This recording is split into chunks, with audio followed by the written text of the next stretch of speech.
This video explores two concepts relating to how students process listening text. It will help you understand the principles behind designing and employing the different types of listening tasks in the classroom.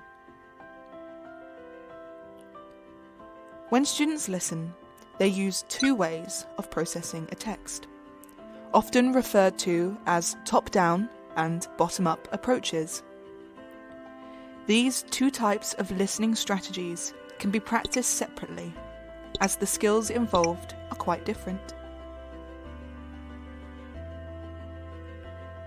Let us start by looking at the top-down strategies first. In normal conversation, what we hear tends to fit in with what we expect to hear. It is important to understand that, in real life, students don't come to a listening text completely from a zero starting point. They all bring their previous knowledge to it. That would be the knowledge of the context, the topic, the speaker, and the knowledge of a typical pattern or a sequence of exchanges that is used in a given context or situation. For the purpose of this video, we will refer to these patterns as scripts. This background knowledge helps students to anticipate the kind of information they are likely to hear. When they predict the structure and context of the text, all the related vocabulary stored in their brain is activated, which helps them to better understand the text they are listening to. Let me give you an example of how this might work. If you see me walking towards someone, reaching out my hand and saying this, you can guess that I'm introducing myself to this person and asking for their name. You understand it without understanding a single word said. How about if you see this? Can you predict the script? Even though you don't know any of the words spoken, given the context and your knowledge of it, you probably know what is said. Probably something like this.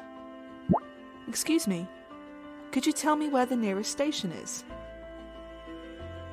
So, knowing the script, such as ordering food in a restaurant, shopping in a supermarket, buying a coffee in a coffee shop, will help students with their listening. As you can see, top-down processing is very important for students, and we need to help them use the strategies more effectively. This way, we also help students to avoid the trap they often fall into when programming themselves into a mode of desperately trying to understand every single word within a listening text. So you might be asking, what impact then does top-down processing have on the design of a classroom materials? Well, top-down processing makes the use of what students already know. So, to make sure students don't come to a listening text from a zero starting point, you should design and use some pre-listening activities in order to help the students get familiar with the topic, the context, and the situation, and to help them recall what they already know about it, so that they can make predictions about what they are going to hear and activate topic-relating vocabulary, just like they would in real life. Now, let's have a better look at bottom-up processing. As you have seen, top-down strategies focus on the big picture and a general understanding of the text. Bottom-up processing, on the other hand, relies on students' language knowledge, such as the sound, the vocabulary, and the grammar. In other words, it is what students actually hear. Good students know how to use top-down strategies and, when faced with unfamiliar vocabulary and grammar, they revert to their knowledge of the topic, situation, and context to help them get an idea about what the text is about. However, if they don't understand anything, or they can only understand very few words from the text, there will be nothing for them to process from the top down.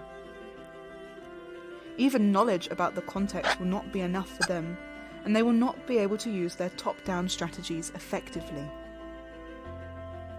This is why bottom-up processing is just as important as top-down processing.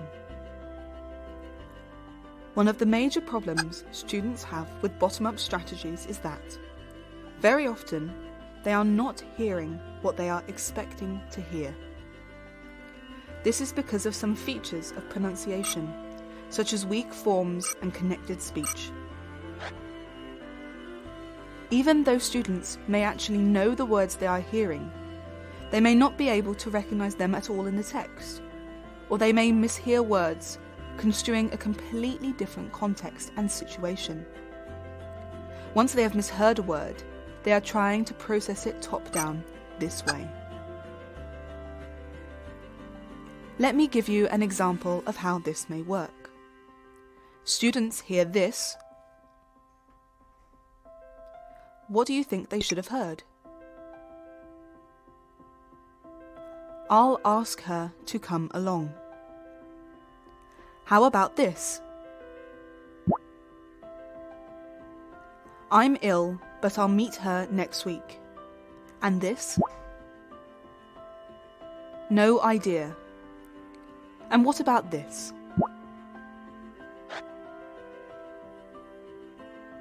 Doctor, I'm not at all well. And one final example.